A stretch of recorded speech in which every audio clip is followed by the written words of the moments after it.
नमस्कार मित्रों, कल नेशनल स्टैटिस्टिकल ऑफिस, केंद्रीय सांख्यिकी एवं कार्यक्रम क्रियान्वयन मंत्रालय ने जीडीपी का प्रोविजनल डेटा जारी किया। कांग्रेस पार्टी की प्रतिक्रिया देने के लिए हमारे साथ हैं देश के पूर्व वित्त मंत्री एवं कांग्रेस पार्टी के वरिष्ठ नेता Shri P Chidambaram. Sir, over to you.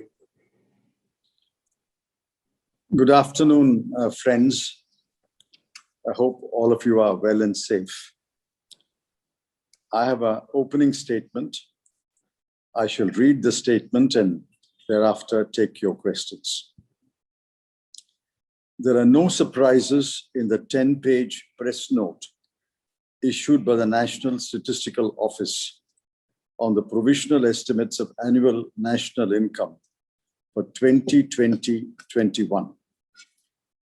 As expected, the GDP at constant prices recorded a negative growth of -7.3%. The first time India has recorded negative annual growth since 1979-80.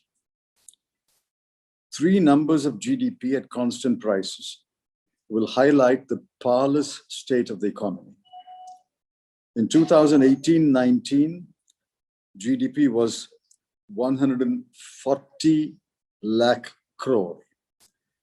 In 2019-20, it was 145.69 lakh crore.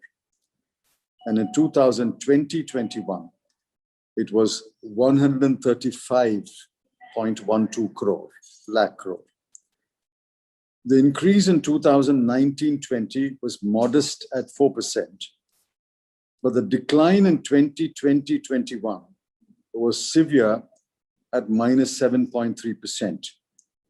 The net result is that the GDP in 2020-21 is lower than the GDP of 2 years ago. That is, it is lower than the GDP of 2018-19. 2020-21 has been the darkest year of the economy in 4 decades. The performance in the 4 quarters of 2020-21 tells the story.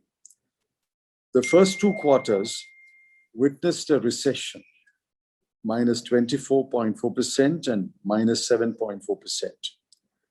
The performance in the third and fourth quarters did not herald a recovery. The estimated rates of 0.5% and 1.6% were due to a very low base of 3.3 and 3.0% in the corresponding quarters of the previous year. Besides, these rates come with a number of caveats.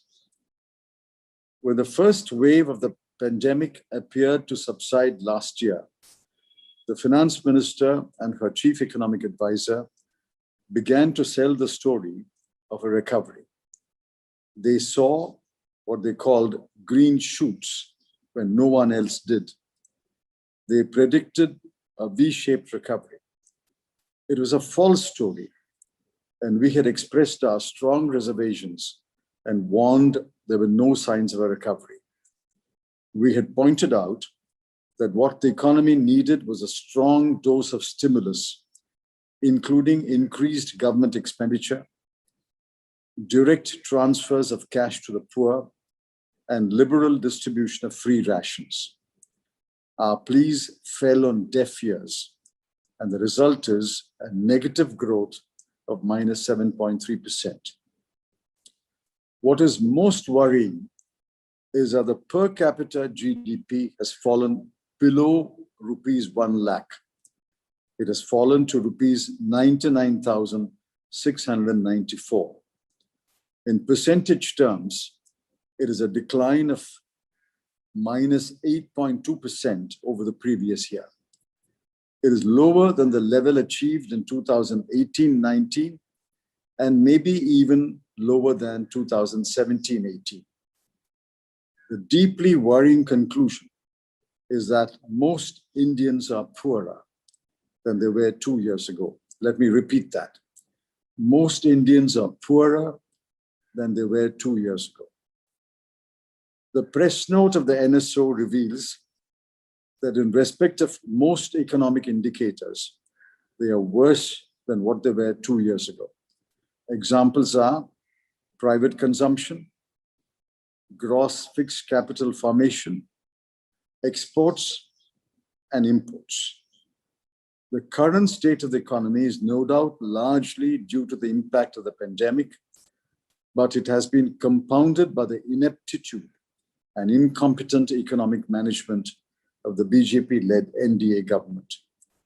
Good advice by distinguished economists and renowned institutions has been rebuffed. Worldwide experience has been ignored.